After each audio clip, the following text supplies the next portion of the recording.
Sixième après 6 journées de championnat et un début de compétition européenne entamé par une victoire en Europa League, le LOSC a enregistré son deuxième revers de la saison après sa défaite face à l'Olympique lyonnais. Ce match marque la fin du record de 60 matchs consécutifs en ayant marqué au moins un but à domicile. Alors que de grosses échéances approchent face à l'AS Roma et au PSG, le LOSC a besoin de relancer une nouvelle dynamique. Mais quel bilan pouvons-nous faire de ce début de saison en championnat et en Coupe d'Europe ? Pour le contexte, l'attente des supporters était particulièrement élevée en ce début d'exercice. Cet été a été marqué par les départs de plusieurs joueurs. Ces mêmes joueurs qui ont porté le club sur la scène européenne l'année dernière. Voir s'éloigner des éléments clés comme Jonathan David, Angel Gomez, Bafodé Diakité ou encore le talentueux et sulfureux Zegrova a logiquement suscité une certaine appréhension du côté des supporters. La question centrale était donc de savoir si la direction parviendrait à combler ces départs. Les ambitions affichées par le président Olivier Létang étant élevées, les supporters étaient en droit de s'interroger sur la capacité du club à maintenir son niveau de compétitivité comme annoncé. Les recrues permettront-elles de reproduire les performances de la saison passée ? Quels objectifs le LOSC peut-il légitimement viser cette saison ? Et surtout, quelles leçons tirer de ces premières semaines ?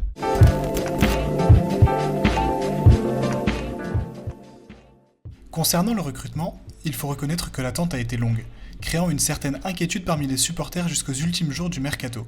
La crainte de démarrer la saison avec un effectif incomplet était palpable. Les arrivées tardives de Hamza Gaman, Chancel Mbemba, Calvin Verdonk et Berke Ozer ont donc eu un effet rassurant, apportant la profondeur d'effectifs nécessaire. Et force est de constater que la stratégie d'Olivier Létang semble sur le papier encore une fois très maîtrisée. Observons l'intégration des principaux renforts. Félix Correa, co-meilleur passeur du championnat, a semble-t-il trouvé ses marques avec une rapidité remarquable. Son profil créatif correspond parfaitement aux besoins créés par les départs du mercato. On a cependant pu constater une baisse de régime face au RC Lens et à l'Olympique lyonnais. Il aura notamment été à l'origine de l'exclusion de Bruno Genesio en fin de match suite à son manqué. Olivier Giroud représente bien plus qu'un simple renfort sportif. Son retour revêt une dimension symbolique forte, avec un impact immédiat sur le terrain. Il a déjà été décisif à 3 reprises cette saison, et a tout de suite prouvé qu'il était encore au niveau tant que son corps lui permettait. Hamza Gaman incarne quant à lui la success story de ce début de saison. Son adaptation rapide face à Lorient, ses débuts en sélection de rêve et son but en Europa League sont très encourageants pour la suite. Il doit pour l'instant se contenter des fins de match en championnat, mais je pense qu'on le verra de plus en plus sur le terrain. Globalement, les éléments recrutés s'inscrivent dans une logique cohérente visant à maintenir la compétitivité de l'effectif. Cependant, la réalité du terrain est venue rappeler quelques défis, comme en témoigne le revers concédé en terre lensoise et encore plus récemment face à une équipe de Lyon elle aussi grandement remaniée cet été.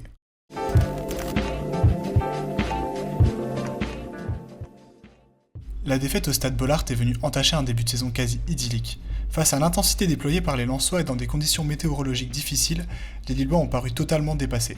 Olivier Létang, lui-même, a d'ailleurs souligné ce manquement. Interrogé suite à la banderole déployée, il a assuré que ce n'était pas la raison de son départ du stade.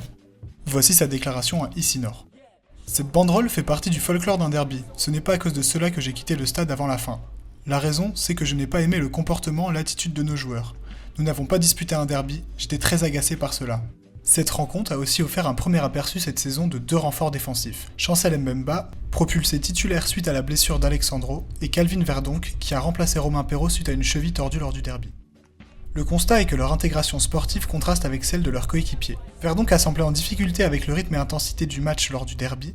Il aura rendu une copie plus cohérente après son match en Europa League et aura marqué des points après une solide performance face à Lyon. Quant à Mbemba, un manque de repères et de confiance était perceptible, l'éloignant de l'image du défenseur solide connu à Marseille. Il continue cependant à prendre ses marques avec du très positif et du moins bon lors de ses prestations. Il convient toutefois de relativiser. Pour Mbemba, une année sans jeu continue à l'OM explique nécessairement un temps d'adaptation. Pour Verdonk, son profil de passeur était moins adapté au pressing lensois. Je pense qu'il a été recruté pour apporter une solution face au bloc bas. Son utilité se révélera probablement dans un autre contexte avec son jeu de passe verticale, là où Perraud propose du volume de jeu principalement ballon au pied. Enfin, j'aimerais donner un premier avis sur Berke Ozer. Il est difficile d'avoir un avis tranché sur un gardien après aussi peu de matchs. Ce qui semble ressortir de ses prestations pour l'instant est mitigé. Capable de vraies parades, je le trouve en difficulté dans son repositionnement, notamment dans la zone de ses 5,50. Il peut sembler lent ou trop aspiré par le ballon avec des sorties parfois douteuses. J'attendrai encore avant de me faire un réel avis sur son niveau, mais passer après Lucas Chevalier ne sera pas chose aisée. Concernant le sportif, Lille se devait de réagir après sa défaite dans le derby. On a pu voir une première réaction timide face à Brann, on a vu évoluer une équipe prudente en première mi-temps qui s'est peu à peu lâchée en seconde période. Je tiens à faire un focus sur les performances d'Akon Haraldsson. Après un derby compliqué, son match face à Brann l'a été tout autant. Il n'a pas été en confiance, a perdu beaucoup de ballons. Il a cependant été protégé en conférence de presse par Bruno Genesio. Ce dernier assume le repositionnement plus bas de Hakon, ce qui l'a mis en difficulté. Il aura fait une meilleure impression face à Lyon, mais on sent que nous sommes loin du Haraldsson qui nous arrachait un nul face à Dortmund la saison passée. Côté bonne nouvelle, les 2 matchs de Thiago Santos ont répondu à pas mal de questions. Décisif sur l'envolée de R. Giroud en Europa League, il aurait été un des joueurs les plus remuants face à une équipe de Lyon bien heureuse d'avoir obtenu son 5e clean sheet de la saison. L'ambition officielle, rappelée par Olivier Létang, est une qualification européenne. La question qui se pose est quelle compétition européenne ? Une place en Conference League semblerait insuffisante au regard des investissements et des sorties d'Olivier Létang. L'enjeu économique est crucial. Pour un club comme le LOSC, une participation à la Ligue Europa semble être le minimum pour correspondre aux ambitions sportives et financières de la direction. Personnellement, je pense que Létang mise discrètement sur une qualification en Ligue des Champions, mais il est encore trop tôt dans la saison pour assumer cette ambition. De plus, il faudra désenrayer la machine en championnat. Il ne sera pas facile de ne pas perdre 3 matchs d'affilée quand notre prochain adversaire est le champion d'Europe en titre. Compte tenu de la qualité de l'effectif et du recrutement, une qualification en Ligue Europa est un objectif tout à fait accessible et devrait être la priorité affichée. Pour cette même compétition, je pense que l'objectif est au moins d'égaler le résultat en Ligue des Champions l'année dernière. Viser un 8e ou un quart de finale semble envisageable, même si le club reste discret concernant ses ambitions dans cette compétition. Je rejoins l'Afterfoot qui pense qu'un top 8 lors de la phase de groupe semble être largement atteignable pour le LOSC.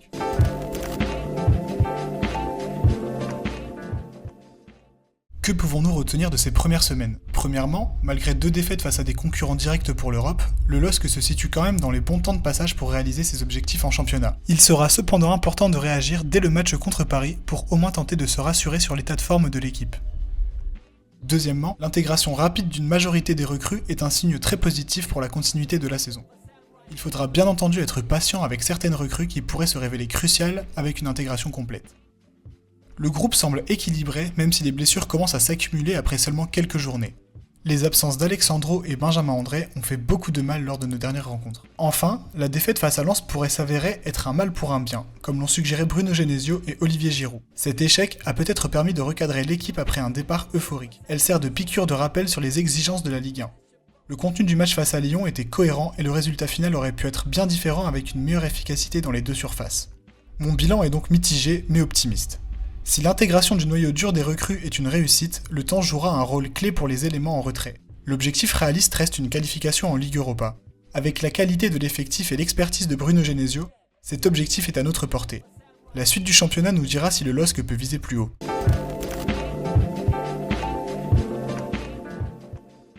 Et vous, quel est votre bilan de ce début de saison ? Partagez-moi vos réponses en commentaire ou sur Twitter. Je vous dis un grand merci pour votre écoute. N'hésitez pas à vous abonner et à liker pour me soutenir. Je vous dis à très bientôt.